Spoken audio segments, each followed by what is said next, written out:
Women today ఛానల్కు women today viewers అందరికీ కూడా ఇంటర్నేషనల్ ఉమెన్స్ డే శుభాకాంక్షలు.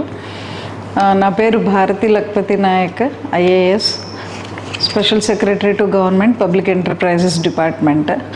Women's empowerment, education and leadership qualities గురించి చెప్పుకోవాలంటే ఆర్థిక స్వాతంత్రం అనేది మొట్టమొదట ప్రతి ఒక్క స్త్రీ కూడా సాధించాలి. ఆర్థిక స్వాతంత్రం సాధించే ముందు ప్రతి ఒక్క స్త్రీకి గ్రామీణ ప్రాంతంలో కానీ పట్టణాల్లో కానీ మరి ప్రతి ఒక్క సెక్టార్లో మహిళ ఈరోజు చూసుకుంటే ఎంతో శక్తివంతంగా పనిచేస్తున్నారు మహిళలు ఇంకా రాణించాలంటే ఎలాగో విద్యలో ముందుకు వస్తున్నారు, గ్రామీణ ప్రాంతాల్లో కూడా ముందుకు రావాలి. ఆర్థిక స్వావలంబన అనేది సాధించాలి అంటే విద్య అనేది ఎంతో అవసరం. ఎంటర్ప్రీనర్స్గా కానీ, డాక్టర్లుగా కానీ, లాయర్లుగా కానీ, ఐఏఎస్ అధికారులుగా కానీ అన్ని సెక్టార్లలో ఈరోజు మహిళ ఎంతో ముందుకు వస్తున్నారు. ఈ సందర్భంగా మహిళలు ఇట్లా ముందుకు రావడం అనేది చాలా సంతోషము.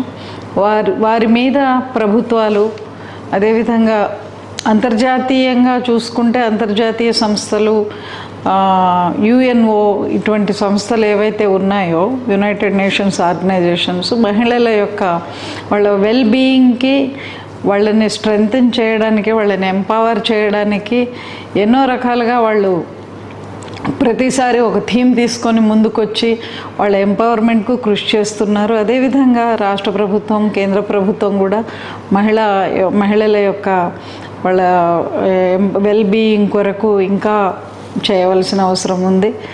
మహిళలు లేని మన దేశం యొక్క ప్రగతిని మనము ఊహించలేము. మహిళా ప్రగతి అనేది ఎంతో అవసరం. ఆకాశంలో సగం మహిళలు కాబట్టి ఆ మహిళల యొక్క ఆరోగ్యపరంగా కానీ, వారి విద్యాపరంగా కానీ, ఉద్యోగపరంగా కానీ, మరి కుటుంబాల్లో కూడా మహిళలు లేని కుటుంబాన్ని మనం అసలు ఊహించలేము.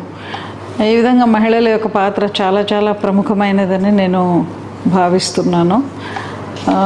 ఈ అంతర్జాతీయ మహిళా దినోత్సవం సందర్భంగా మహిళలందరూ ఆరోగ్యంగా, విద్యాపరంగా, ఉద్యోగపరంగా ముందుకు రావాలని కోరుకుంటూ, మహిళలని ప్రతి కుటుంబంలో కూడా ప్రోత్సహించాలి. వెనక ఉండి కుటుంబ సభ్యులు ప్రోత్సహించాలి, వారి అభివృద్ధికి తోడ్పడాలని కూడా ఈ సందర్భంగా మహిళలు విద్యతో పాటు ఆర్థిక స్వావలంబన చేకూర్చుకున్నప్పటికి కూడా అన్ని రంగాల్లో కూడా నాయకత్వ లక్షణాలని పుణికిపుచ్చుకొని అన్ని రంగాల్లో కూడా వారు ముందుకొచ్చి వారు దేశ ప్రగతిలో భాగస్వాములుగా వారు ఇంకా ముందుకు వెళ్ళాలని ఈ సందర్భంగా నేను కోరుకుంటున్నాను.